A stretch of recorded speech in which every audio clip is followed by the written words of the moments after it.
legislation came in 2015, the Workplace Health and Safety. Yes, it was a reform back then, the new Act. Yeah. It's been 7 years now, so it's kind of, I guess it's gone quite fast. But have you noticed the the change in people's, I guess, mentality or attitudes towards towards it? Yeah, definitely. I mean, I think Pike River really motivated the change, and that was pretty public. It was pretty obvious to people that things needed to change. That there was a lot of guys were killed because there was a structural problem with the old Act. So yeah, I think there was a need for the government to change it, political pressure for them to do that, and I think there was a willingness from the public side for things to change. So yeah, it's definitely been noticeable. Were you involved in health and safety prior to the Act, or when did your business start? Well, I was in property management. I set up Collier's with Doug Snell back in 1990. So I was involved directly with property management for about 8 years. And in that time, in the early 90s, we got the Resource Management Act, the Building Act, and the Health and Safety and Employment Act came in. So working in property, there was no industry. There were no BWAF providers. There were no health and safety providers. So we literally had to do it ourselves. So as a leading player at the time, I just got involved doing it, and I quite enjoyed doing it. So we did it internally through our own portfolio, and then over time I got involved with third party, with clients and third parties to do it for them. So back in '98 I jumped out and set up my own business, and been doing it ever since, really. So what you set up then, when you sort of, you said you'd set it up with your own portfolio, from what you set up then to where it is now, is that sort of light years apart? Yeah, it's a quantum leap. So we did some really basic hazard ID, I guess, back in the day, and just really made it up as we went along, really. So I guess over time, just interacting with other people, learning as I've gone. I mean, it's been 30 years. It's been a long time. So it's just really pulling together information from experience. In Australia, we've done some work over there as well. So just understanding the legislation, understanding the need for it, and just being exposed to lots of different things has just fleshed out what we do. So we do a lot more now in our business than certainly we did back then. Has it just become more detailed, or? No, I think it's broader. I mean, contractor management wasn't a big deal when we first started. It was really just focusing on the hazard management side of it. So looking at it from a building perspective, whether it's a commercial building, a body corporate, whatever, there's that requirement to understand the hazards and identify and control the hazards in the building. And then as time's gone on, there's been a focus more on understanding the risks that contractor workers are exposed to when they come to site. So how do you communicate the building hazards to them? How do you understand what tasks they're going to do when they get there, and really just manage that process? And that's growing all the time. That's becoming more important. And I think even in your body corporate area, I think there's going to be a need for more fulsome management of what contractors are doing on site. What was the biggest change from the previous Act? What was the previous Act called? Health and Safety and Employment Act. To what it is now. What were the biggest changes that they made to it? I guess the old Act was quite hierarchical. You were an owner or a landlord or a principal engaging contractors to do work, and so there was a hierarchy. There was person A worked for person B, person C worked for person person A or whatever, and so it was quite hierarchical. What we've got now is really a flat structure. So if you're a PCBU, which is essentially a company, if you're a company and you're involved in a workplace, there may be multiple parties. So a good example there, in a business scenario, we've got a landlord, a property manager, or in a body corp scenario, you've got the body corp committee and a building manager like yourselves. You've got contractors coming to do work. So you've got multiple parties. You could have tenants who are companies. So you've got multiple parties on the site who all have a part to play, and they start out with all being responsible. And they're responsible for each other's workers, and that's the main shift, is that you're now your brother's keeper. In the old Act, you're responsible for your workers and people directly working with you or for you, but under the new Act, you're responsible for everyone on the site. So there might be 5 different companies involved, and they're all responsible for all the other workers, all the workers that are on the site. So that's that creates an immediate need for communication between the parties, and that's where the problems arise. So that's probably also where the biggest improvements have been made, is that communication. And I guess just from our perspective as building managers over the years, when that Act changed in 2015, we didn't really know what to expect, and then we start working with companies like yourselves who are able to simplify or make it very relatable, and like, here's what you do and here's how you do it. But it was health and safety has always been a bit of an eye roller, so if someone mentions to you health and safety 7 years ago or more, you'd sort of go, oh God, here we go. And it was very much it was like a PC sort of thing, and the she'll be right attitude was still prevalent back then. And I enjoy the fact that 7 years later, here we are, and it's far more accepted, and people are far more aware of it. And I'm being a bit of a dick by wearing this orange vest here, but just to make a point, I'll take it off soon. Yeah, I'll take it off soon. But it's definitely part of our day-to-day operations, and I think it's good that that people are embracing it and taking it a lot more seriously than they used to. Have you found that with your business in the market? Yeah, absolutely. It's engagement's the right word. I mean, as you say, in the old days, I'd talk health and safety, people's eyes would glaze over, you'd hold people's attention for a couple of minutes, and then, they'd start playing on their phone or worse. Yeah. So, there is a level of engagement. Bad things happen to people, unfortunately. Not very often. I mean, let's face it, we all go to work every day, and we can go to work for years and not see anything bad happen. So it's not that, it doesn't happen that often, but when it does happen, and if it happens to you or to someone close to you, it's pretty grim.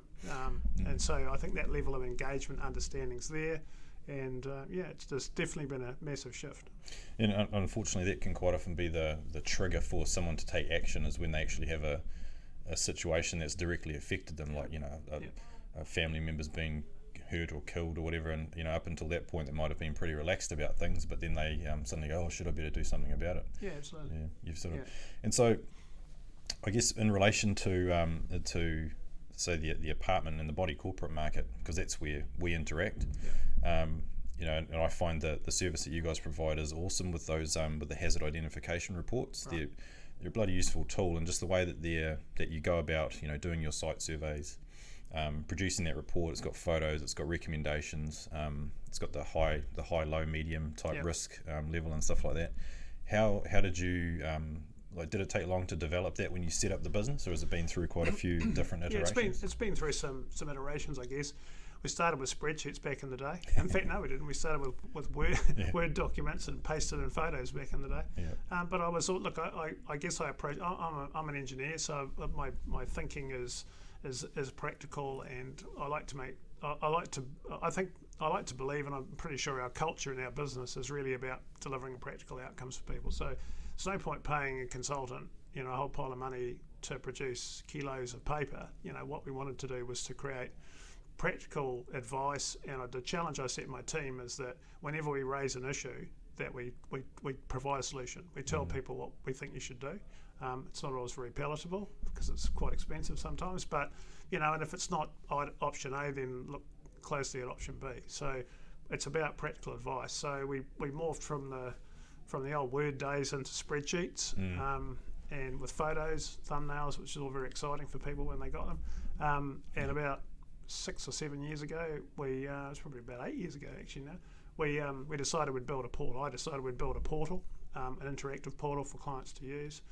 That's been through through 2 iterations, and we're just embarking on our 3rd, so pretty exciting stuff coming next year. That's Control Point, right? No. Control Point's a separate piece. That's around contractor management. Oh, that's right. Yeah.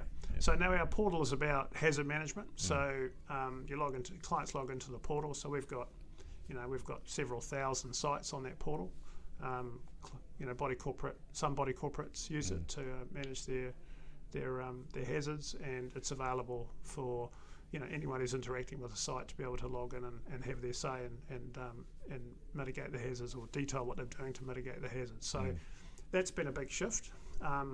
And like everything, it's interesting what you're saying before about people's changing attitudes, because the portal, when we first started, we had some early acceptors who saw it, understood it, embraced it, saw it as a continuous management process, which is what it is. And the change to the legislation has helped accelerate that, because the new legislation says just that. You identify your hazards, but you've got to go back and review them, all the time to make sure that those controls you've got in place, are still there and are effective and meet changing regulations. So that's really what we're about. It's not just about hazard ID, it's about a continuous management process, and the technology needs to be there to do that. So the challenge we've set ourselves with our new system is to really go the next mile, if you like, or provide a system for customers like yourselves to go the next mile. So we might raise, a bunch of issues on a site, and all we've done is raised a bunch of problems for you to mitigate and to deal with. So we're trying to create tools in the system so that you can, fire off a packet of information about a photo and some information and a recommendation to a contractor or to a tenant or to whoever for it to be mitigated. So, that's really the plan, is to make the system more, evolve it so that there's more support and makes it easier for people to use. I remember when we first started receiving those hazard ID plans, you're right, it did create a fair bit of work. And we ended up for a while having a staff member dedicated to taking those reports and getting them costed. Because we already had the priorities in there from you guys, and we're like, okay, well, you say we need a roof access ladder. Well, okay, let's go find out where that is from and how much it costs. So we just go and we literally put together, I guess an extension of that report was the costings for all those things to happen. Then we'd present it to the Body Corp. And quite a few of them would be like, oh, that's too bloody expensive, $30,000 for a roof ladder and a barrier and all this sort of thing. But it's saying, well, you got to get this done. If you want people to continue to work safely at your building, you can't just ignore it. Ignore it at your peril type thing. Yeah, exactly. And I think there's also been quite a bit of pushback from contractors themselves that's driven that. I mean, we used to do a lot of work for the ANZ. We used to do all the branches around the country, and we worked directly for the bank. And it was interesting. They were getting feedback. They were getting emails from contractors saying, we want to get on the roof of XYZ branch, but there's no safe access. When we get on the roof, there's no hatch. We've got to put a ladder up the side of the building. It's very dodgy. Guys could fall and it's not acceptable. So it was interesting at that point. I mean, there's a large corporate who said, well, is this fair and reasonable? And my attitude was, yes, it is. Guys have to get there safely, and you've got a duty of care. So what are you going to do? And so, there's an example of an organisation that, got their head around it, embraced it. I mean, obviously they had the money to pay for it, but they started doing roof upgrades and making sure that guys were safe. But contractors definitely had a part to play, probably about 7-8 years ago, and starting to drive, and with the new act as well, it's starting to drive that awareness and for building owners and managers to understand that they couldn't just say no and not do anything, that otherwise they wouldn't have anyone coming to the building to actually do the remedial work. So. Yeah, you couldn't just rely on the contractor's health and safety plan to cover everything. You've still got to provide them with a safe space to work in.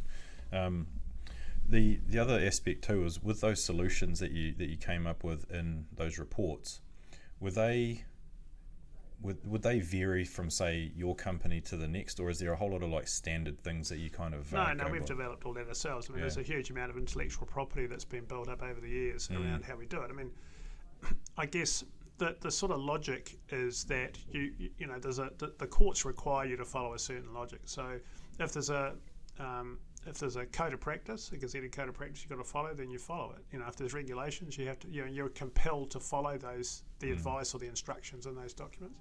So I guess what's interesting is that we did a lot of work in Australia over the last 10 years. That sort of died with COVID because we couldn't travel here. But what was really helpful is that the legislation we've got in New Zealand now, it's a straight copy from the Australian legislation essentially.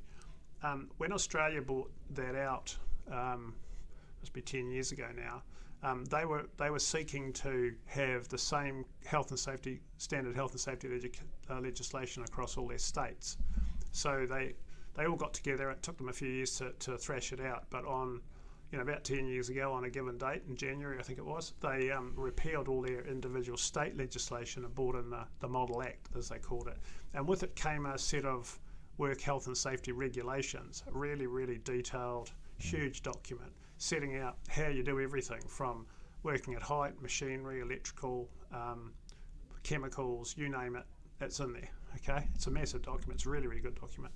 So we had to work with that in Australia. So we got our heads around it some years ago, and it populates everything we do, really, because it's a very, very good prescriptive approach with some hierarchies built into it of how to deal with certain things. When we brought the legislation in New Zealand, in their wisdom, the government didn't enact the same regulations. They brought the Act in without the regulations. So they've been slowly catching up. They're about chapter 3 in the process of about 15 chapters. Right. So it's taking a long time. So we've really defaulted to that Australian approach as a default guidance, and it's pretty common sense, really, when you look at it. But so it's a combination of codes of practice, regulations, some good best industry practice to provide that advice.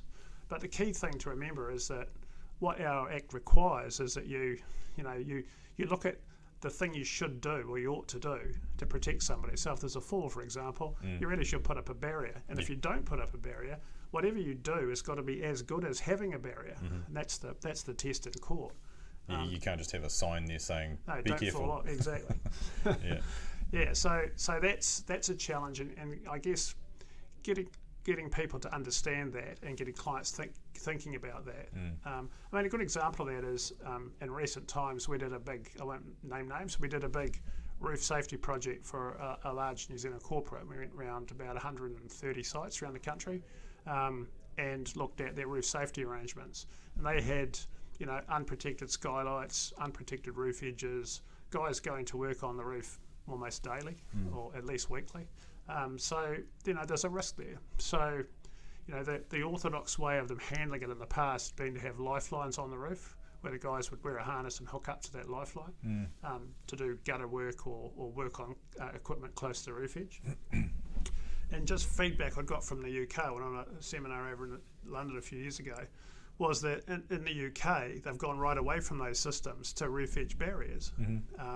And when you actually do the numbers, it works out that the barrier is actually cheaper going forward than using anchor points and lifelines. So we were able to bring that back to New Zealand, talk to this client about it, and they've implemented that. So they've put barriers around their buildings, and they're passively safe. You don't have to be trained to wear a harness or follow a process.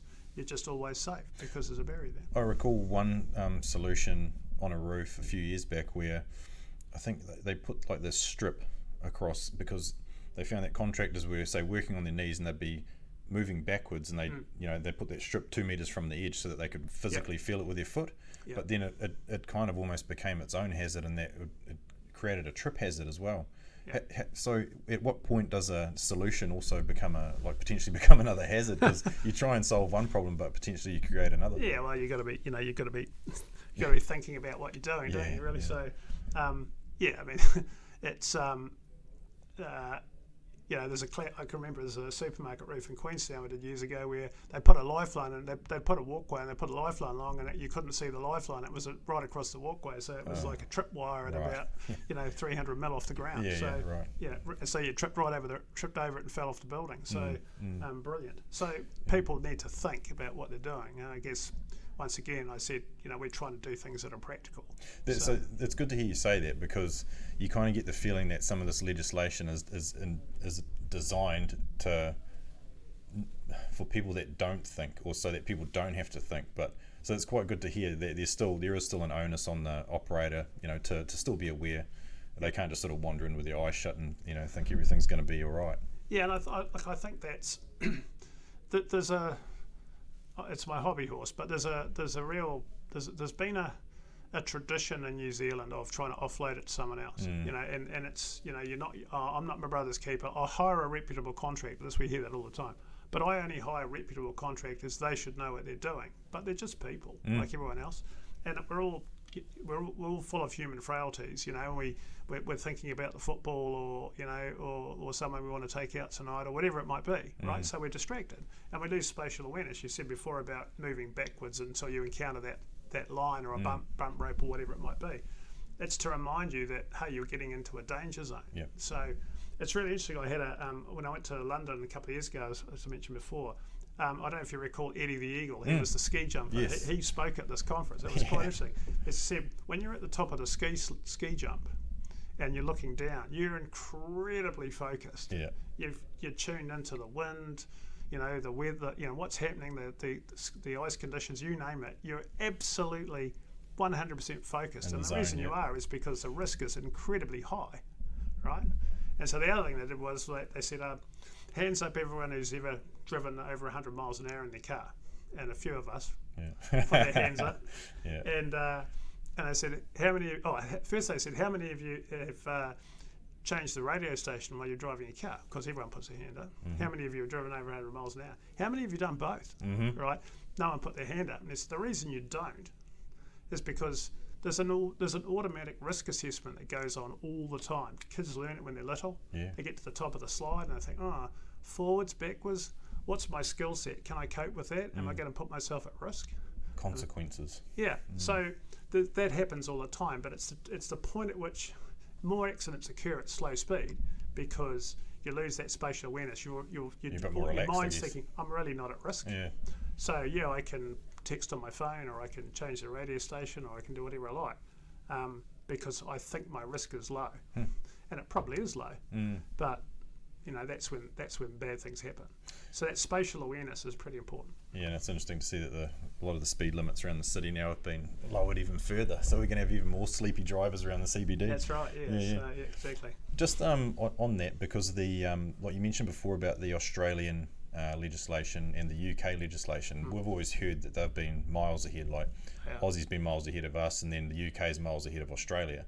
Yeah. Tell us a bit more about what you know about, I guess, working backwards. Go Aussie, then UK. Like I'll go the other way. So just to give you an idea, so when our new legislation came out, I can't remember the actual numbers, but just in terms of relativity, the number of deaths per year in New Zealand, workplace deaths per year in New Zealand, when we look back, so the UK is about 20 years ahead of us in terms of the timing of their legislation, right? Okay. So 20 years ago in the UK... 20 years, that's a lot. It's a long time. So 20 years ago in the UK, they had the same death rate we did that we have now. What is it? Do you know what that is, by the way? We lose about 600 or so a year. Yeah. That's with acute accidents, but there's a lot of near misses and... we lose about 60 to 70 a year from acute, but we lose about 600 a year from things like asbestosis, chemical exposure, those other health-related things that we don't think about. Right.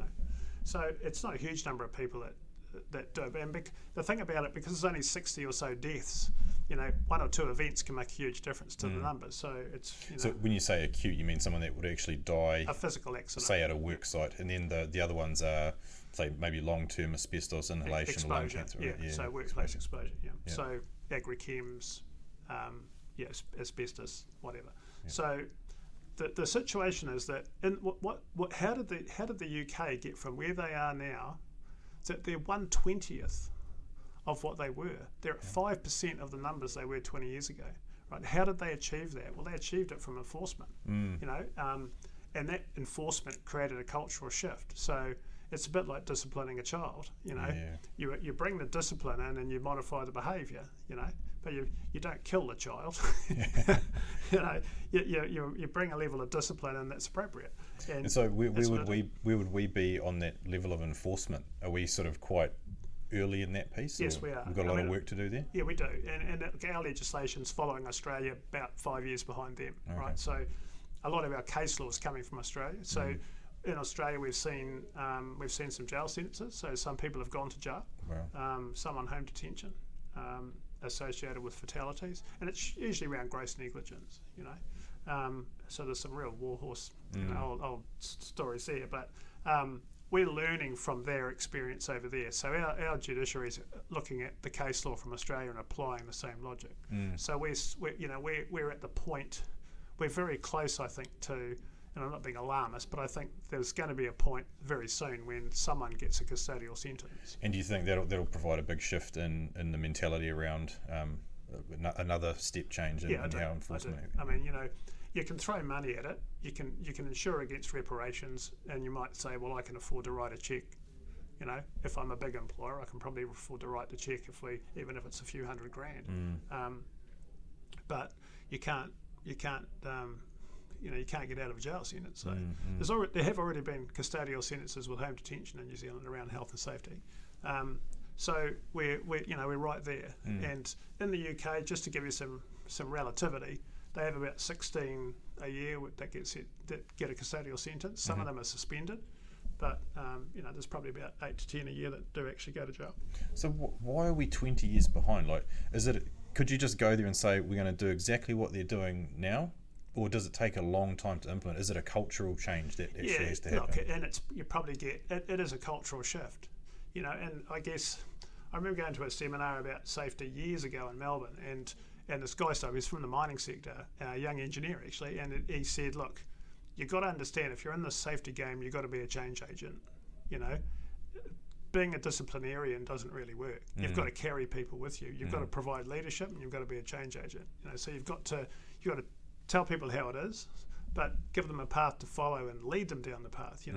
And you see some really good examples of that, and even some of the small companies we deal with, where people get their head around it, senior management own the issue, and then they implement it, they carry their people with them, and it makes a big difference, not to them but to their business. And so you talk about that change agent. So when they started off this new act, is it, at the moment it's still in more of a phase of being, like you said before, just like encouraging people, and then it must get to a point where it starts being more of an enforcement sort of culture. Yeah. It's the honeymoon period where they give you a year or two. They say they don't, but they do. And I guess even the regulator, even WorkSafe, they're still learning. We see some logic that they come up with from time to time. We think, well, that's not, that they may say, look, we're not interested in that situation that's occurred, that incident that's occurred. It's not a workplace incident. And we look at the act and we know it is. In fact, I've had legal opinions to say, well, your client dodged a bullet there. They should have really been dragged forward. So WorkSafe themselves are learning, they're upskilling, they're increasing their staff and their approach, and it's getting better. And then when the regulator gets better, they do two things: they provide better advice when they do, and I guess they provide better advice, and their enforcement's improved. So. And people learn from that and they respond. So I guess they have a big part to play. Yeah. Do you think the right people are making the right decisions with regards to making up these new laws and things? Because I guess there's a real sort of threat that these things become a bit too bureaucratic at times, and like way too much detail, and they're hard to understand. And what I'm really encouraged by, and I've had a bit to do with working with the judiciary. I used to do a bit of work for the Ministry of Justice, and judges are great characters, and they sit there for years and years and years in the judiciary, working, prosecuting or defending clients, and then sitting there in judgment, and as one of them famously said to me, we detect bullshit. That's what we do, and we're good at it. And I thought, they're right. And so when someone comes up before the judges, they're practical people that understand what's going on in the real world. So they provide a real sniff test against the prosecution. So WorkSafe's prosecutions may seem to be overly bureaucratic and nitpicky, and if they are, and generally they're not, but if they are, there have been cases where the judges have thrown the case out of court and harangued WorkSafe for bringing them there in the first place. So I think the judiciary have a part to play. They've driven the new shift about critical risk, which has come out of the UK. So they've said, we're sort of going full circle away a bit from that risk assessment approach to looking at severity of harm, where people can be killed or seriously injured. Yeah. So that's been driven by the courts, not by WorkSafe. Okay. So if we bring it back to, say, the apartment market and stuff, and the body corporate, when you go into a building, or you and your team, you do these hazard assessments and things. What are you looking for? Like, what are the sort of the common hazards around an apartment building, but then also like a commercial building or what have you? I guess we do a top-to-tail approach. So we start at the roof and work to the basement generally, and we're going. It's what they call an area analysis. So we're looking at each area of the building and saying, well, what's the worst thing that can happen here? And I challenge the guys to do it from first principles. We we have some checklists, and we use checklists when we're training our guys. But the guys are proud of the fact that they know, and they learn, and they look at everything. If you have a checklist, you just look at what's on the checklist and you don't look beyond it. So we do that. So we start at the roof, we start at the walls, we look at what's in the room, we look at the floor, and we just do that in every space. So we're looking at, working at height. Start with the roof, working at height. So it's roof edge security, roof edge safety rather, skylight safety, the hatch, ladder access, walkways across it. Is the stuff close to the roof edge? Are contractors that need to go there? What's the setup? So you got a like a process that you go through, and you're every time you're in a certain area, you ask yourself a certain list of questions. Same stuff. Yeah. Different roof. So they could make a T-shirt. Exactly. Should do. Exactly. Yeah. So plant rooms, it's similar sort of approach. What's in there? Is there gas in there? Are there electrical hazards, machinery hazards? Slip strips, falls are the obvious ones. And we just do that everywhere we go. So, DB cupboards, main switch room, swimming pool plant rooms. One of the big things we do though in the public area, and traffic's another big one on buildings that people tend to forget, but the big three things in any building typically are falling machinery and traffic. Okay. And traffic. As in like vehicle traffic, cars. Yeah.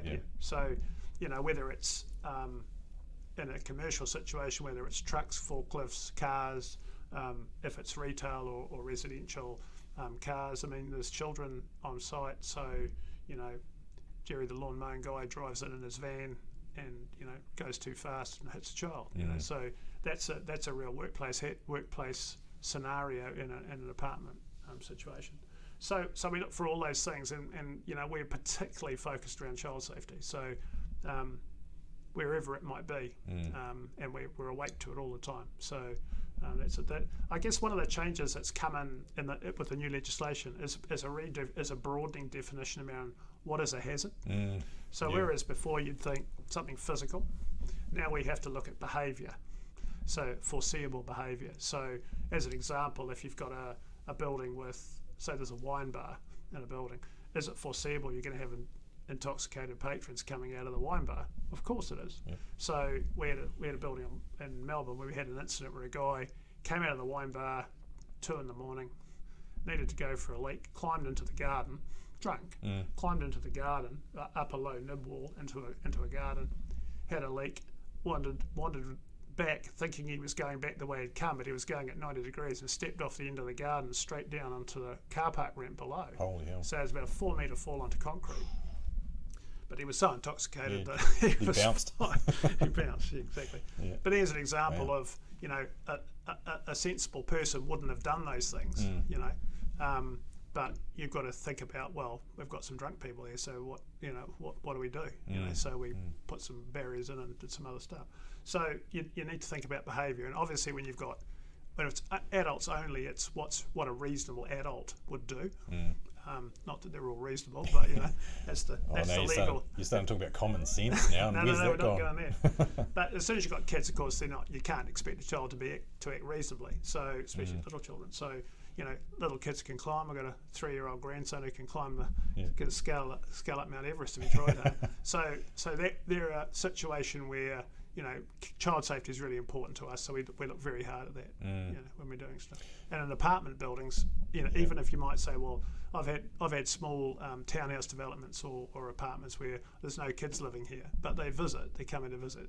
Well, the big one that used to freak us out was the balconies in apartments and people having outdoor furniture. Yeah. And you think, that's what's wrong with that? That's what the balcony is designed for in a way. And it's, you put that bit of furniture up against the balcony and all of a sudden your rail goes from 11 or 1200 down to 600 and little kids standing on the chair on the edge of the balcony. Yeah, it's like, and there have been fatalities around that, sadly. So, we look very closely at that, and that's one that we get pulled up on all the time when we're doing body corps, is that we put the note in to advise the unit owners of that obligation around furniture and climb over hazards on decks. And some people will say, thanks for telling us, we hadn't thought of it, and that's great. But then some people say, oh, don't be bloody stupid, because they think, well, what do you mean I have to take all my furniture off the balcony? Because some people, we had people tell us that. We said, the recommendation is that you remove your furniture from the balcony. And they're like, we're not bloody doing that. It's our balcony. We'll do as we please. And it's like, okay, that's fine, but you know the risk now. Yeah. So it's real. Yeah. Yeah. So sometimes they say, oh, we don't have any kids come around. It's like, well, it could be anyone come to visit. You just don't know. So. Yeah, exactly. I mean, I'm thinking without throwing rocks at my own family, but I can remember when and visiting my daughter in Sydney, and she just had her first grandchild, who was just a toddler, and she had some planters on her balcony. It was 2 stories up, lovely little deck. And I'm sitting there freaking out, going, shit, I don't want my grandkid climbing on that. So I have to say something, don't I? So I do, and they go, oh, I never thought of that. So let's move them. I'll ask you that question now, because that was going to be one of my questions to you later on. Was it must be bloody hard as an expert in your industry to walk out the door some days because all you see is hazards everywhere. How do you switch yourself off from that mentality? Yeah, it's quite a standing joke in the company that when because we all walk around, we walk into buildings and we all do this, because we're looking up. So. Yeah. We look at light bulbs and rubbish and in maintenance and stuff. When you go to the mall, it's like you see a light out there and a light out here, and so you do pick up on these things, but you must have to turn off. Oh yeah, of course. Yeah. So it's I don't have any trouble turning off. But yeah, even now you see stuff, and I'll say stuff. I say stuff to guys, You see guys unloading trucks and stuff on the side of the road, and I had one guy the other day. He was craning a tilt slab off a truck up into a new apartment building down at Browns Bay, and we were stopped. And he was waving me forward, and I was shaking my head, and he came up to talk to me. I said, I'm not going under your load until you move the load away from the road, because, bad things can happen when you do that. That's another T-shirt when you use the rhyming words like that. Yeah. So what, obviously, it's the big part about your industry from our perspective is identifying and hazards, and then providing solutions. What, aside from, I guess you like providing the solutions, but what else do you enjoy about the industry, the health and safety industry? I guess it's that just enabling people to change. We do a lot of work, not just doing the hazard ID, but we do a lot of support work with small contractors, and even with small property management companies. Where we're engaging with them, and they don't have the resources of a large corporate property management group. So enabling them, getting them to understand what they need, and then watching them grow into it. It's really, and knowing that you're leading them and helping them change. It's really, I find it really gratifying. So, and I know the guys do. They get a real buzz out of it when they do something and they get that real strong feedback from clients.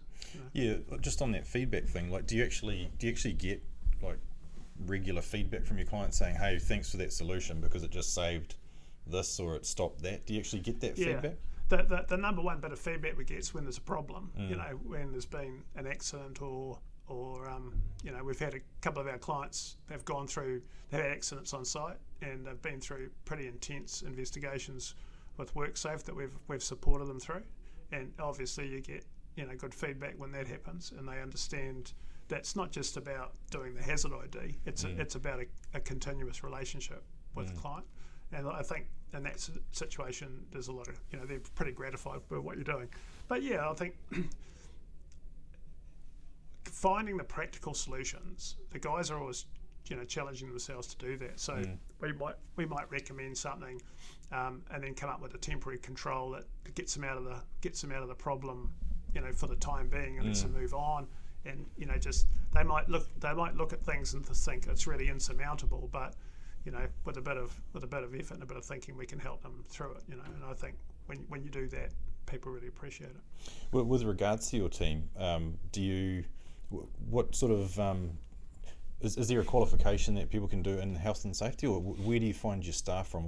Typical backgrounds that are suitable? It's interesting because I go back 30 years when I started. There were no qualifications, and I remember when I went to that, I mentioned before, that conference in Melbourne I went to some time ago. There was a straw poll, show of hands, what industry everyone had come from, and they were, it was the Safety Institute of Australia, so it's a pretty good cross section. And probably it was about 30% from the medical nursing fraternity, occupational therapists, people like that, and probably about 45% engineers. So mostly it was the original health and safety industry, I think, was driven largely by the engineering fraternity, and particularly in Australia with mining and other and manufacturing and so forth. So that was the basis of it, and the academics have grown from there. So you can do a degree or a diploma in health and safety, and that's diploma is probably the level of tertiary training that most people aspire to these days. And there's practitioner levels below that, but around hazard ID, there's no real industry qualifications. So, and there's no place to go, there's no factory to go and buy them from. So, yeah, sure. Yeah. So we train our own guys, and is there any particular, like, do you look for certain qualities in someone that'll be really good in the position? I think you need to be a good lateral thinker. Yep. So electricians are good at that, because if you're not a lateral thinker and as a sparker, you're probably going to die. So, true. So electricians make good health and safety people. Guys with a property background are helpful, obviously, in our sector. So we've got a couple of guys who are ex-FMs, and they bring a lot of general property knowledge. You can train people about the ins and outs of particular hazards and so forth, but you've got to have a teachable spirit. You've got to be someone who looks. You've got to be somebody who's awake to that, and be a teachable spirit. Yeah. But yeah, it's tricky. Oh yeah, Do you know anybody? Because I need some. Yeah, if I hear of anyone, I'll let you know. It's tough finding staff out there at the moment, isn't it? It's sure is. Yeah, it's not easy. Any frustrations that you come across regularly in your industry, or any sort of things that you sort of think, gee, I wish we could do it differently? Is there anything like that? I guess, and I don't want to beat up on WorkSafe, but I think as a regulator, if you look to the regulator in the UK, their success has been that leadership, telling people how to do things. So in this part of the world, in Australia and New Zealand, the regulators typically don't want to go that far. They don't want to. That there's general information on their websites, and it's certainly better than it was. But I think people just want to know how to do things. They understand that they've got to keep people safe from falling or machinery or whatever. They just want to be told. Just tell us what we've got to do, and we'll get on and do it. But there's been a trend for a while now around going away from prescriptive things and giving people flexibility. But frankly, people don't want flexibility. They just want a plan so they can get on with their life. Black and white rather than the grey. Black and white. Maybe a couple of options. Say, do that. If you can't do that, do that. Make a hierarchy. That's great. And that's what Australia's done with their regulations. That's really, really helped. We've got that coming in New Zealand this year. When do you think that'll actually? So, the working at height and machinery codes of practice, the regulations, and then there'll be a code of practice on the back of it.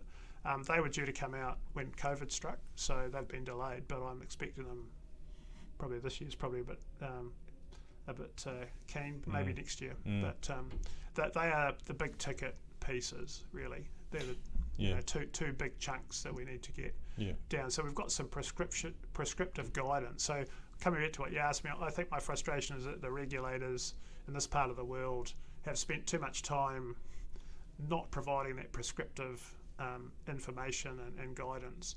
You go to the UK, they're the HSC in the UK, Health and Safety Executive, they're the regulator, they're the go-to place for information worldwide. They're the go-to place to find out how to do things. And they don't mamby-pamby around. They tell you how to do it. And sure, they might get to court and be caught with their own advice, but they don't care, because at the end of the day it's about keeping people safe. So and that's bloody hard to argue with. Exactly. Do you ever think that health and safety can go too far in the workplace? Like, can it sort of stifle productivity? Or yeah, of course it can. If you're going to be too nitpicky about it, if you come out with an attitude of saying, look, let's work as a team, let's find a way to do it together as a workforce, which is what the Act says, and in fairness to WorkSafe, that's what they're espousing, that you sit down, you work out, look, we've got these problems, guys, if we do that, we could get chewed up in that machinery, we could fall off that through that hole or whatever it might be. How are we going to deal with it? And as long as if you come up collectively with an answer, it's most likely that the guys will follow that. The buy-in, yeah. So if they feel like they've contributed to it, because it's their idea. Yeah, that's right. If head office come down and impose it, they go, bugger off, I don't worry about that. You know. So, everyone wants to feel they've got some control of their lives, don't they? So, the guys think, hey, we came up. Now, you're going to get, and you get that scenario in the team, a really good team environment where one guy decides he's not going to do it, but he gets beaten up by his mates. Yeah, that's the social or the peer pressure, right? Because you're letting the side down. So I think, in terms of can it be a handbrake on productivity? It can be, but it can also go the other way. I mean, the best example of that is the requirement to scaffold houses when you build them. And we had ours built with Gelcon a few years ago, and guys there said we thought it was absolute rubbish having scaffolding, but it saved them a fortune because they get so many guys working off the scaffold. The house goes up faster. It's actually saved them money. So it's a double-edged sword. You can bring in some safety practice that actually increases productivity. God, there must have been some guys who made some serious money when the rules changed, because everyone should have bought bloody scaffold and road cones and Hi-Viz vests and all that sort of thing. They seem to be flying off the shelf and at that rate. How did COVID affect you guys? Like, how's the last 2 years been for your business? Well, it's pluses and minuses. I mean, the obvious minuses, we couldn't go out and work like everyone else. So that was pretty tough. We had a lot of work in Australia that we did from New Zealand, so that obviously died, and died forever really.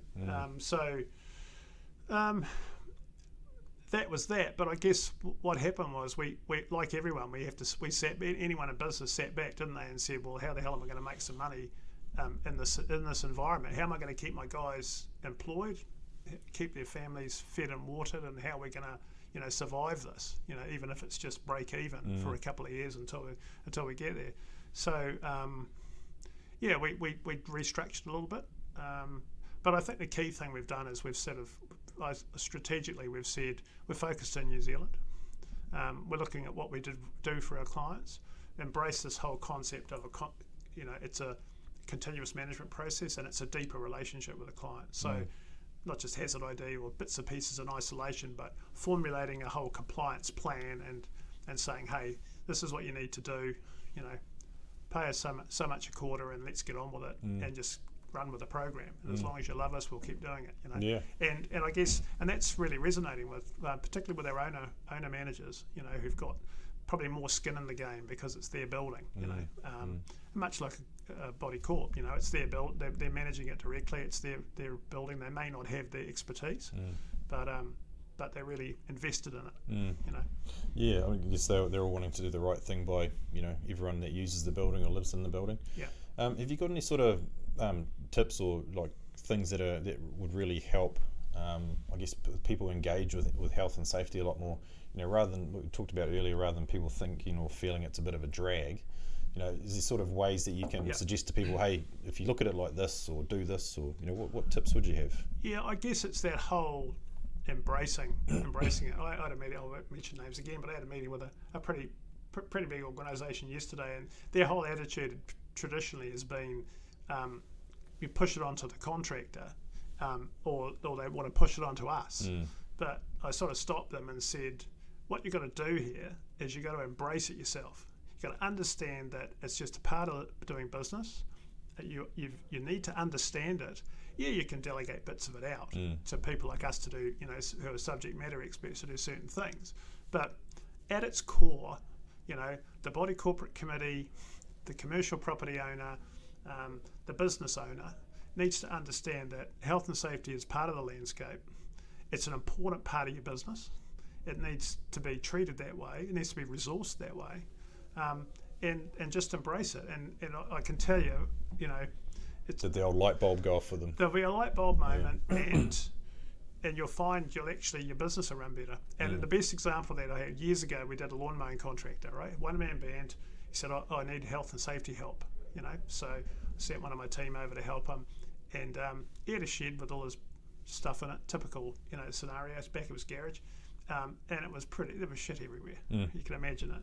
And his van was the same, but he was a good guy. And we said, look, this is what you're going to do. We're going to detail you, get all your stuff sorted out, get your fuel sorted out, and and that guy rang us up about 6 months later and said, you've changed my life, because my business, I'm so organised now.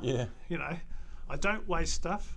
I know where everything is, and I actually end up doing more work. You know? It's pretty gratifying to hear that. It was great. It was really good. It's really positive feedback. And if it works for him, one-man band, it can work for anyone.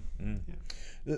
The term health and safety, like it's been around forever, but if you break it down into those two words, the two main words, not the and, the safety part is, that's fairly clear, and it's about, keeping people safe at work. The health part, like, I don't know if it's not confusing to me, but health is kind of often associated more with like fitness, maybe just in the world that I live in. What is it about the health side that relates to the health and safety? And the other side of that question is there more of a consideration now around mental health in the Health and Safety Act? Yeah, well, yes, there is around mental health, and stress and fatigue's been something we're supposed to take into consideration. So don't flog your staff like a willing horse, because and I've had a staff member who would work till 4 a.m. if you let him, because he loved being needed, and those people are probably at the greatest risk from that overwork. So you said you could just finish at 3 and be fine. Seven. So so stress and fatigue is important, and obviously things like guys driving trucks and it's amazing, isn't it? We set limits on how long you can go between rest, and a 24-hour rest break, or a 12-hour rest break rather, for driving a truck, but we let our doctors flog themselves for 48 hours when they've got to cut you open and do work on you. So I never quite got my head around that. But the health part of health and safety, you're right, it's been ignored for years. And remember, I said at the start, we have about 60 fatalities or so a year, something of that nature. But about 10 times that in terms of health, and it's the silent killer that we don't care about. It's not we don't care about, but we're just oblivious to. So I've been to, a good example, and it's a tragic example. We did some work for a big commercial nursery, and there were guys there with the wobbles, and they get that from exposure to agrichem. So they're like, their heads wobble, they can't walk, their balance is really affected. And these aren't particularly elderly people. These are guys in their 40s and 50s. So that's the chemicals affecting their nervous system. It's the agrochems affecting their nervous system. So, there are people, we all know about asbestosis and the various variants of that. But, chemical exposure from everything from paint to lead to asbestos to agrochems, that's happening every day to guys in workplaces. And, the old adage would be, particularly in farming, the adage was, you're a tough guy, you get on your tractor, you don't have to wear any PPE or anything, you just crack on. But that's going, but it's taking a while to go, because there's a pretty macho, in New Zealand, there's a pretty macho attitude to stuff, and harden up type it thing. Says you should wear gloves, but should be right, mate. You'll be right. Should be right. Yeah, and invariably it's not. So these guys are exposed. So yeah, I think we spend a huge amount of money on a road toll. It's about $600 a year, but how much do we spend on a death toll of $600 a year around health in the health and safety area? And I think we spend a disproportionate amount on the roads. Not saying we shouldn't, but that latest thing is that whole let's get the road toll to zero. It's like that's bloody ridiculous. That's just silly. I mean, the only way you get the road toll to zero is to have no one on the road. Back when we had horses and carts, we had a huge road toll from cart versus horse versus horse. So there were lots of accidents that occurred before cars. We've almost got down to the 4 miles an hour and a guy with a red flag walking in front of the car. That's kind of where we're down to. So I think, I just think that sort of approach, you don't carry the public with you when you do that, because what you said before about, can health and safety go too far? I think there are times when, yes, that's the case, and some of the road stuff is, we look at it and say, it's a bit nonsensical, with so much stuff around the roundabout with raised tables and everything. What was the problem? Was there a problem? So there's we can debate that till the cows come home. But you're right. The health side of health and safety is has been largely ignored. Not to people in the specific sectors, but for most of us, we don't really think about it. We focus on those the death toll as such, without looking at the actual death toll, which is a whole lot of people that die every year from those. That comparison you made before about the acute deaths, that gets the headlines and that gets the attention, right? Yep. Like you don't get so much the attention of people that die of slowly of lung cancer after working with asbestos for years, but someone falls off a bloody roof or a building and dies, that's the headline, and that gets the attention, whereas, like you say, 10 times that are dying of the longer term illnesses. Yeah, it's bloody staggering. It is. There's no chalk mark on the footpath when someone dies from an illness. Yeah. But it's just as real and just as brutal. Cool. Have you got anything else you want to have a chat about? Because believe it or not, we're nearly at an hour. Time flies, eh? No, I think I've probably done my dash. Yeah, no, it's cool. It's been bloody good chat, actually. I've really enjoyed that. I think it's enjoyable when you can talk about health and safety for an hour. You're onto something good. And that's been really good. And I think there's still plenty more to talk about, right? There's so much more. So I'll probably knock on your door again. I suppose the final thing, and it's a bit of a pitch on my part, but anyone who's in property needs to understand that they've got these regulatory duties, and I think that's the key thing that I spend most of my time just doing that awareness training workshops with people that if whether it's a commercial building, industrial building, residential apartment building, whatever, if you're part of the ownership structure of that, you've got a duty to make sure that your hazards are being identified and managed, and your contractors are working safely. Yeah, because like they say at the end of those site safe courses, they say the main aim is to go home at the end of the day, right? Yep. So that's it's probably a good point to finish on. We're all trying to go home at the end of the day, so we've all got to work backwards from that to make sure we're safe. So absolutely, cool. No, good one. Thanks, Kevin. Thanks, mate.